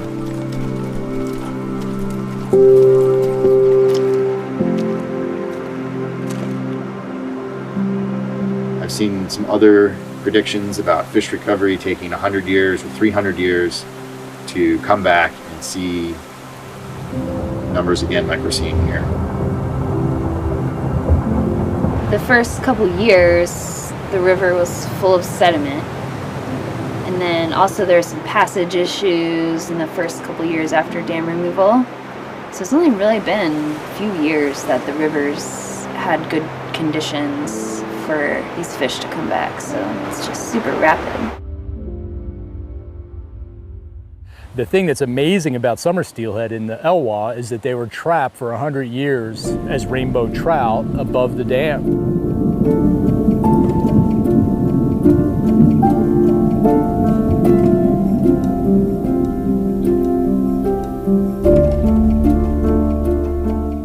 We have a steelhead that we found that died probably of some natural cause. Right now we're going to take the otoliths out of the fish's head, and otoliths are little tiny ear bones.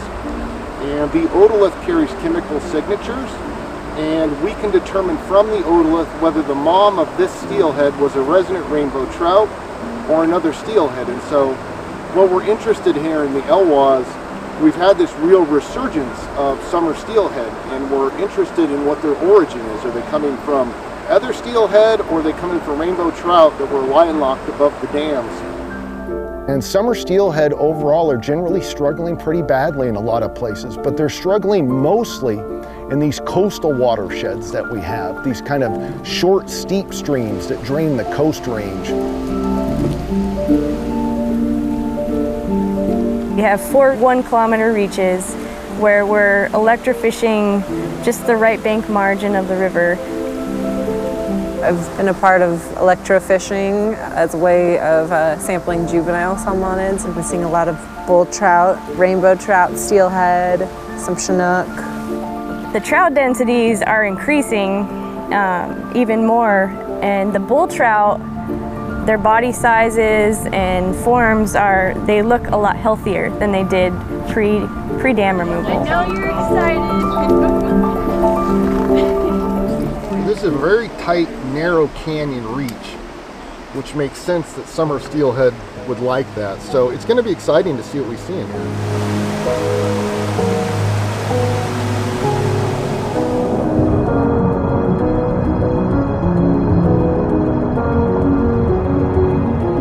So I've worked on this river system and the dam removal in one way, shape, or form for 15 years, but I hadn't actually spent time on the river looking at the fish until today.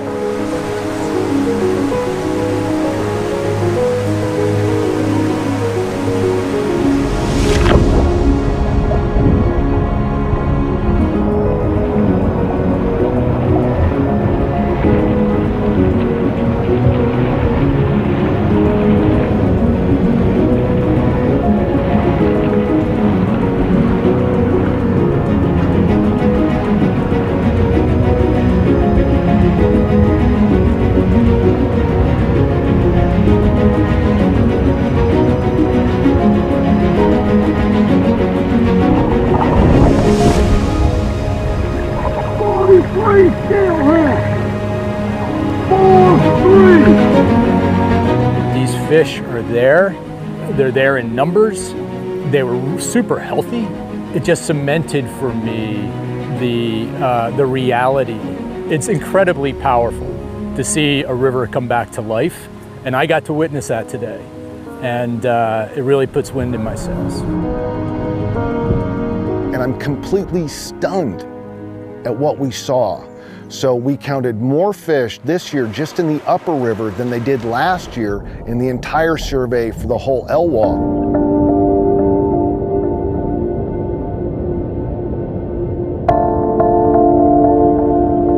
There's been no hatchery to jumpstart that population. They've done it on their own. That just shows you their plasticity and the life history expression. If we open up the habitat for them, they're going to come back. Summer steelhead recolonization has happened so fast naturally, and they've definitely been the champion fish of Elwha restoration. There's already a lot of evidence that shows the power of opening up river systems. And you think about the large dam removals that have happened, and we're seeing fish respond and the ecosystem respond faster, frankly, than many people expected. And those benefits aren't just for the fish. You know, the skepticism, I think, is becoming harder to buy as time goes on, and we have examples of success. And in my lifetime, I don't think I've ever had more hope for the future than I do now.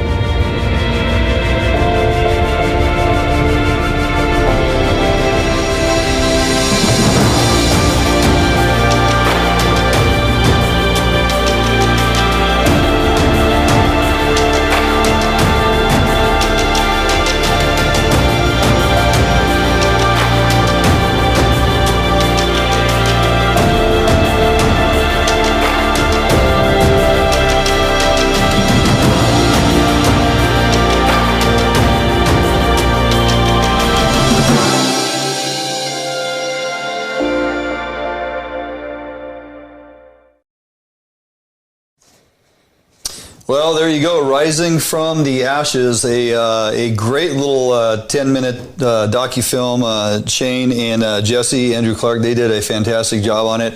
The videography underwater, I mean, the clarity is amazing.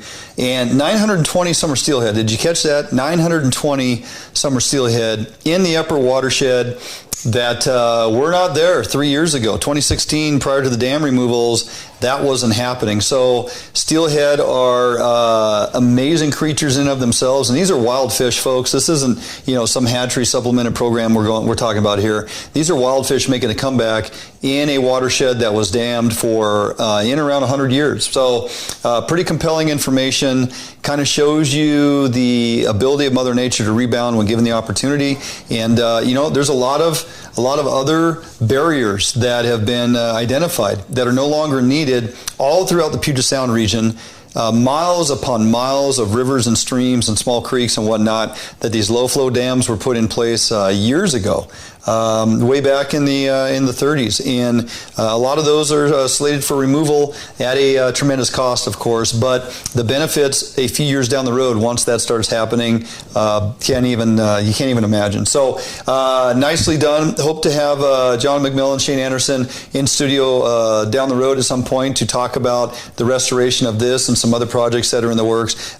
Just, you know, again, some good news, things to look forward to versus always the doom and gloom and the things that we are falling behind on and losing out on. So hopefully you enjoyed that. I sure did. Wanted to share it with you guys. Make sure you were able to take that all in and enjoy it. So with that, we will jump out for a quick break. We come back. If you're a turkey hunter and are a little frustrated because we have a season put on hold for all intents and purposes, well, again, maybe not all doom and gloom. We still may have a better part of May that will give us access into our opportunity, depending on the level of restraints they put into the reopening process. Perhaps they let us travel, perhaps they don't. Either way, we may have an opportunity to hunt turkey late May. Do I dare say into the beginning to middle or late June? What's that going to look like? Well, we'll get Jason Phelps on the phone. We'll talk about a sequence of calls that you should be practicing and getting ready for. And we'll talk about what it looks like if we are actually hunting turkeys mid to late June, if that's even a thing. Don't go anywhere. Take a commercial break. We'll be right back here on FHN. Marine is the one-stop shop for the Pacific Northwest angler. Whether you are looking for a small skiff to fish the Sound or rivers or a huge offshore tuna machine, Defiance Marine has it. At Defiance Marine, be sure to power your boat with a Honda outboard package. Take advantage of the reliability and 5-year top-to-prop warranty on your Honda outboards. Our service department is always here to help and serve you as the customer. Did you know Defiance Marine has boat financing experts to help get you the best term rates on your new boat purchase? If you need financing for that new boat, call us today. We guarantee the best price, best service on a repower for your current boat. Defiance Marine is a Honda Premier dealership and one of the largest on the West Coast. Defiance Marine also carries all the gear that you will need. Everything from auxiliary kicker motors to fishing tackle and bait. Defiance Marine has certified technicians that are top-notch at their job. Some of the best in the Pacific Northwest at evaluating your boat issues and problems. Stop in today or give us a call for all your needs at Defiance Marine.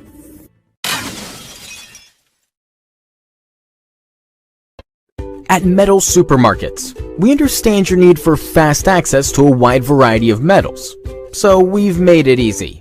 Our network of stores carries a wide variety of metal in all different types, shapes, sizes, and grades, with no required minimum order size. Who could ask for more? Simply tell us your dimensions online, on the phone, or in store, and we'll cut or process the metal to your desired size, often while you wait. We offer same-day service and can deliver the metal right to your door or job site.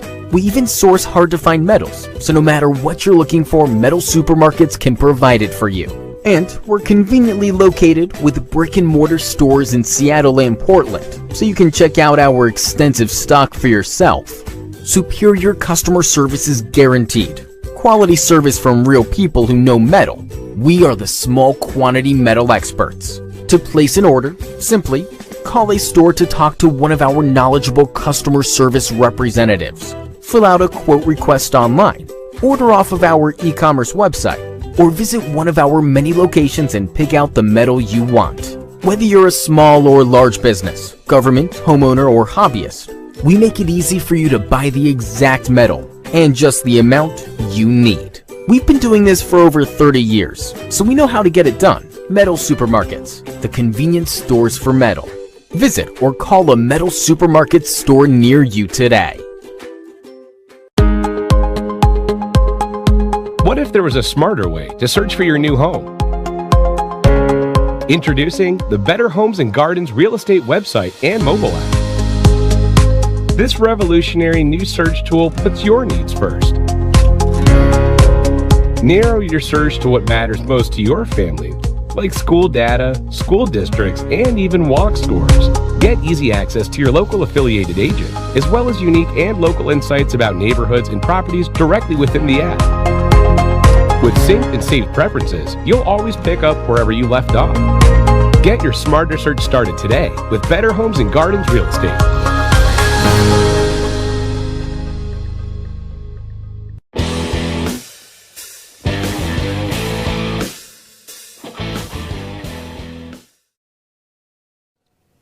Welcome back in studio. Winding down the show, save the best for last, as I always say. Jason Phelps, Phelps Game Calls, been waiting patiently on hold so we can close her out, talk a little bit of turkey. How you doing, buddy? Good. How about you? Yeah, busy, staying busy as I can. How about you? You guys, you're up and running in your new shop now, huh? Yeah, we did a we'll call it a soft move-in with all the permitting and everything not happening. We are functioning out of it, but we don't have a kind of final buy-off. So sure. we are in it. It's a bigger, nicer facility than I ever dreamed about having, and it's making us a lot more efficient. So I'm super blessed to be in this building and have everybody that can work on full cylinders. Yeah, fantastic. So as you were gearing up for turkey season, I mean, I'm sure you like everything else, you got to kind of project as you're rolling into next season how early you start manufacturing those calls, what types of calls and how many, and get them out to your distributors and then have your online sales and all that. So when everything came to a grinding halt and hunting seasons have been closed down, has it hurt your bottom line much? Are you sitting on a bunch of inventory, or are you still moving quite a bit of product? We did very, very well. Washington's always still my home state. We still sell the most turkey calls in the state, but we continue to grow. And with all the other states, having seasons going on and some of our reach moving even towards the East Coast, we actually still had a really good year on the turkey call side. We're not necessarily down, but we're not really up. So we've kind of been able to maintain and grow in some other areas besides our own state here. Yeah, fantastic. So I think last week or so when I was getting ready to give you a call, I think the day before, I saw you had put a little video out. You're sitting there in your shop or your office, and you got a series of 3 calls that you've put together. I think a package deal that you're selling, and you kind of walk through the progression of each one of those calls. Why don't you talk a little bit about those particular calls and the reason for that progression of call as you are working on some birds and trying to draw them in? Yeah, so that 3-pack that you're referring to, I've been a really good friend with Chris Parrish, who's maybe one of the most decorated turkey cullers of all time, not only on the stage and competitions, but out in the woods as well. So we partnered with Chris to develop that 3-pack. Some of the best turkey sounds come out of these 3 calls, depending on exactly what you're looking for. Yelps, clucks, purrs. I am a loud caller. I like the 7 to 9 note yelp, and so the Huckleberry and the Manipulator in that 3-pack just give me really, really good deep raspy yelps. Which in a normal season, starting April 15th, like normal, we would definitely. You're in the middle of that turkey rut. You've got pretty intense calling. You're trying to keep up with the boss hen. You're trying to match those now. With the direction we're going, if we get to hunt this year, it'll be a little bit later and may change our tactics. But I'm just that guy that likes. We can definitely tone these calls down. The Huckleberry and the Manipulator and the Kill Zone, but they're meant to be ran wide open. For locating, long distance calling, mountain calling, some of that big timber calling that we have in the northeast corner of the state. Yeah. So as we move forward, we're looking at obviously better late than never kind of season, I guess, for lack of a better term. Yeah. And so it's mid-May, and I'm accustomed to getting out April 15th, and that first 10 days or something, bag a bird. What am I going to find now compared to that early season, colder weather, typically raining? I have hunted turkeys on the east side when it's been snowing, hail, sunshine comes out, then you're pelted with rain, and freezing nights. You get up in the morning and it's still good freeze on the ground, 30 degrees, 29 degrees, and I'm thinking, this is stupid. I think I'd rather be hunting in mid-May. Now most are going to be forced to go out in mid-May. What are they going to be subjected to? Are they going to struggle? Are they going to find, hey, this ain't so bad? So I think in a roundabout way, we might dive into one of my biggest secrets when it comes to turkey hunting. Everybody's in a big rush to get out there on April 15th, and it's awesome. The majority of the hens are all, coming in at the same time. They all want to be bred daily. There's a lot of action. There's a lot of gobbling. It's what some of us live for. But we've always had better success May 1st to May 10th trying to kill those older, more mature gobblers. They're a lot of times easier to call off the hens. Because what really happened is in the further you go into season, there's a balance of it keeps getting better, and better. And then those gobblers are eventually going to turn into, they're going to start transitioning into a feeding pattern more so than breeding. Right. So I think that, depending, we'll talk about it in 2 segments, kind of that May 5th to May 20th, I think can be absolutely incredible turkey hunting, maybe easier turkey hunting, than it is from April 15th to May 5th.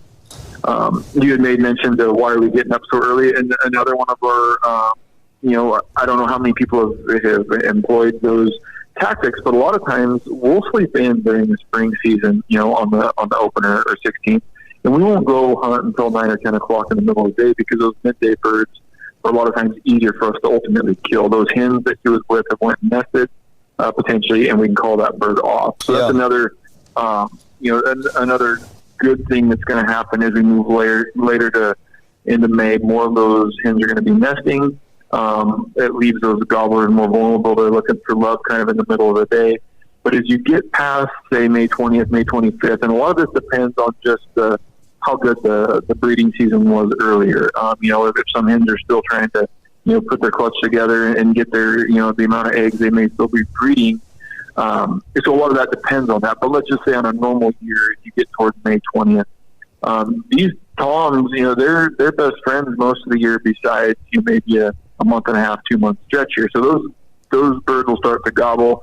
And that's one of the tactics that we may talk about here in a little bit is switching to a gobbler call more so than a hen call. Is feeding it right, but they're going to go to feeding. You're going to want to potentially, if calling isn't working, you may want to go to ambush on some of their transitions. And we're going to start looking for that lush feed. It seems like we're hunting during the spring, but things will continue to get greener into the end of May, and they're going to have more food sources. We're really going to have to focus on what those gobblers are using for their food. So calling strategies, I would say soft and limited calling kind of match what the hens are doing. If all the hens are nesting all day, you don't go out there and just start cranking out your loudest 7-9 note yelp. Start cutting aggressively. Just kind of match what they're doing. And I'm not a real patient guy, but anywhere from 20 to 30 minutes between calling secrets is almost as a cold call. If you can roost a bird, if you're fortunate, get very, very close to that bird and then do real soft and subtle calling. Sounds like there's something to be said about showing up kind of that mid-morning time, as you kind of stated. Maybe just taking pause and listening to the level of activity and communications that they're throwing out there, so that you're not coming in just blowing the doors off everything, and that's truly not what's happening naturally amongst the birds that are in the area. Yep. These birds have been called to quite a bit, most likely, especially public land birds. And so, it's getting off to the end of the season. They kind of know what's naturally happening around them, so don't go in there and just throw a monkey wrench into the system. Just kind of match what's going on. Just subtle calling. And we all want to call a bird in, but if you just ultimately want to kill a bird, look at some of that ambush, soft calling. And then, as I mentioned earlier, this is the time of year where those toms are going to want to join back up as we get towards mid to late May. So if you've got a gobbler call, if you can gobble on a diaphragm, if you have a shaker gobble call, those could potentially work as these toms are potentially trying to meet back up. And the boys club, they want to hang out together again. They're done being kicking each other's butts. So that's another potential option. Is you start to put together a calling strategy. Yeah. What is, I don't know if we have to throw all that out the window. What's it look like if we're hunting, June 10th through 20th? Let's say we have a season that extends through the 20th based on the fact we've had no opportunity, and WDFW wants to give us an opportunity to run later into the season, knowing that the more birds we leave on the landscape, the larger the colonies are going to be in the fall time, for that fall hunt. So what's it look like we'll say June 10th through 20th? What are some of the changes we may need to consider to be successful? Yeah, so in that case, I would still probably try to locate a bird, put a bird to roost, just so I know I'm in the area. I would start to move to covering a lot of ground, trying to pick up where these toms are at that time, because now you're well into the middle of June. For most places, the rut, the turkey, the whole, it's going to be over. Right. You're no longer thinking about setting up, calling that bird into you. So you're going to really go to ambush. You're going to have to study the birds a little bit more and just kind of figure out their patterns, and then try to kill them. Not saying you couldn't call one in, but the likelihood is definitely exponentially went down, from that May 1st time. Yeah. Makes sense.